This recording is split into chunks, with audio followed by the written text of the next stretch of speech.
Lafa jirtanitti nageenyi keenya kabajaa isin haa ga'u. Kabajamtoota hordoftoota keenya yuutuubii Ibsaa Gammadaatirraa odeeffannoo yeroo isin biraan geenyurra geenyeerra. Odeeffannoon har'a qabanne dhimmoota naannoo Amaaraatti gaggeeffamaa jiran irratti hundaa'uudhaan bal'inaan ragaalee namoonni adda addaa kennan walitti qindeessuudhaan xiinxala isin biraan geenyu qabna. Hanga xumuraatti nu waliin turaan affeerraa keenya.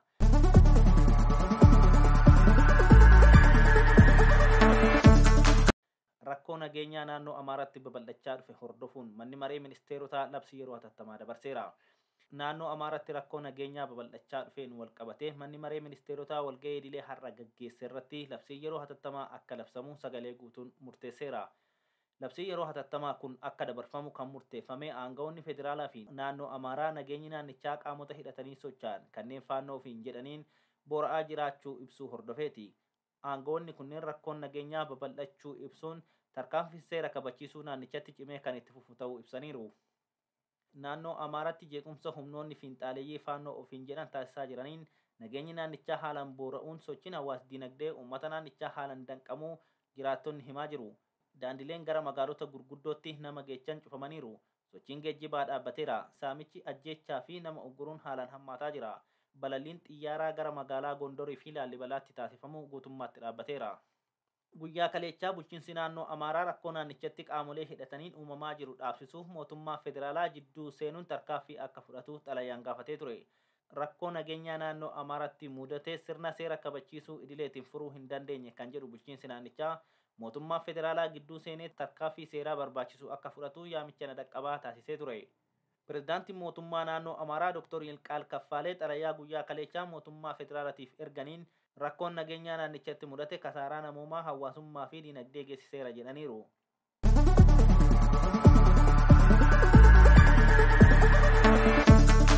Walitti bu'iinsa kan hatattamaan dhaabsisuuf adeemsa seera kabachiisuu idileetiin ulfaataa waan ta'eef mootummaa federaalaa tarkaanfii barbaachisu fudhachuun seera akka kabachiisuuf xalayaa mootummaa naannichaa kun ni agarsiisa.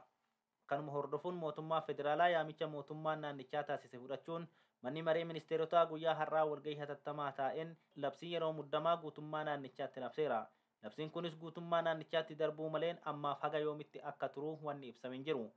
Rakkoon naannichatti humnoota fiinxaaleeyyii faannoo jedhaman kanniiniin gaggeeffamaa ture naannicha irrayyuu darbee naannolee ollaas rakkisaa turuu ragaaleen hedduun ni ibsu. Labsii yeroo muddamaa kana hordofee biyyoonni alaa hedduun lammiileen isaanii gara naannoo Amaaraatti akka hin imallee akeekkachiisaa jiru. Imbaasiin biyya Ispeen lammiileen isaa daawwannaaf magaalaa Laalibalaa galan hoteela isaaniitii akka hin baane gorsuun dhagahameera. Mootummaan Ameerikaas lammiileen isaa akka gara naannichaatti hin imalle akeekkachiisuun dhagahameera. Rakkoon nageenyaa naannichaa babal'achaa dhufuun haala yaaddessaa irra ga'uu aangawoonni naannichaa ibsaniiru. Rakkoon naannicha keessa jiru karaa nagaan furamuu akka qabuu fi obsaan wal eeggachuun gaarii ta'uu aangawoonni naannichaa irra deddeebiin ibsaa turanis qaamni dhaga'uu dhabamuun rakkinichi adaduma buluun hammaachaa har'a ga'eera.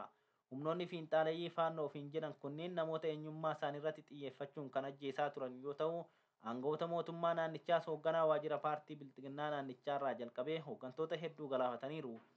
Sababa eenyummaa isaanii qofaaf dhalattoota Oromoo, Gumuzii fi Tigraay hedduus galaafataniiru. Barsiisota Oromiyaa irraa qormaata kutaa 12ffaa bara kanaa qoruuf garas imalan gareen kun ajjeesaa fi uguraa jiraachuunis barameera. Barsiisaa yuunivarsiitii Walqixxee kan ta'an barsiisaa Taaddasaa Abbabaa barattoota kutaa 12ffaa qoruuf naannicha deemee yuunivarsiitii Gondor keessatti ajjeesuun dhagahameera. Ajjeechaan gareen kun gaggeessuu xiyyeeffannaa eenyummaa irratti ta'uunis kun ragaa guddaadha. Gochaa garee fiinxaaleeyyii kanneenii xiyyeeffannoon kan hordofaa ture namni tokko yaada isaa haala kanaan qoodeera. Gareen of tuultota Amaaraa fi fiinxaaleeyyii faannoo jedhanii of waaman kun waggoota afran darbaniif biyyattii rakkoo siyaas-dinagdee ulfaataa keessatti kuffisaniiru. Gaggeessitoonni gareewwan fiinxaaleeyyii kanneenii gurmuuwwan siyaasaa adda addaa jalatti wal gurmeessuun magaalaa Finfinneetii hanga naannoo kaanitti ijaaramuun duula deegumsa biyyaa adeemsisaa turaniiru. Keessumattuu naannoodhuma isaaniitti gaggeessitoota yaada jibbiinsaa fi olaantummaa saba tokkootti hin amaniin ajjeesuudhaan shaakala shororkeessummaa mana ofiirratti gaggeessaa turan. Pirezidaantii naannoo isaanii dabalatee qondaalonni naannichaa yaada fooyya'aa qaban hedduu irbaata rasaasaa garee of tuultota kanaa ta'uun yaadannoo yeroo dhiyooti. Oromiyaatti daangaa cabsanii seenaniitu morma dargaggoo Oromoo muranii ittiin geeraran. Qonnaan bultoota kumaatamaan lakkaa'aman ammoo qeefii qabeenya isaaniirraa buqqisanii daandiitti baasan. Tigraayitti labsii duguuggaa sanyii raawwatan, daa'imman hedduu gudeedan, dargaggoo hedduu ammoo boolla tokkotti rashanan. Beenishaangulitti Oromoo Matakkal, Gumuzii fi Shinaashaa duguugan. Qimaantii fi Wallootti lubbuu ilmoo namaatti geeraran. Dhukkubsataa ambulaas irraa buusaniitu ajjeesan. Manneen amantaa hedduu ibiddaan barbadeessan. Biyya keessa qofatti miti, ollaatti siixatanii Suudanii fi Itoophiyaa walitti kaasaniiru. Lafa qabiyyee Itoophiyaa bara dheeraa saamsisaniiru.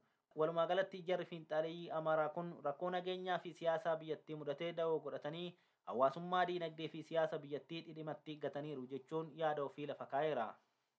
Gama biraatiin immoo garee fiinxaaleeyyoota miidiyaa irraa iyyaa oolan fiinxaaleeyyii faannoo jedhaman kunniin daandii karaa Jibuutii dhufu to'achuu akka qabaniif waamicha taasisaa jiru. Warri kun daandichi naannoo Amaaraa qaxxaamuree darba kan jedhan yoo ta'u, lafti jarri kun jedhan lafa humnoonni Amaaraa humnaan naannoo Oromiyaa godina Shawaa Bahaa seenuun aanaalee Boosatii fi Fantaallee keessatti babal'ifannaa lafaan qabataa turani. Mootummaan naannoo Oromiyaa karoora daandii konkolaataa fi sarara baaburaa Finfinnee fi Jibuutii gidduu jiru humnoonni Amaaraa babal'ifannaa lafaatiin qabatan akka dhaabsisu gaafatamaa ture. Mootummaan naannoo Oromiyaa komii hawaasaa kana yeroo sanatti fuula dhowwachuun bira darbaa yoona kan ga'e yoo ta'u, har'ammoo fiinxaaleeyyiin kunniin naannoo sana qabachuun daandii baaburaa fi konkolaataa Jibuutiidhaa ka'ee Finfinnee seenu to'achuuf hamoommachuu irratti argamu. Egaa kabajamtoota hordoftoota keenyaa odeeffannoowwan ammaaf qabannee kanneen fakkaatu. Fuula miidiyaa keenyaa sabiskiraayib gochuudhaan waliif qooduu hin dagatinaa. Fayyaa ta'aa.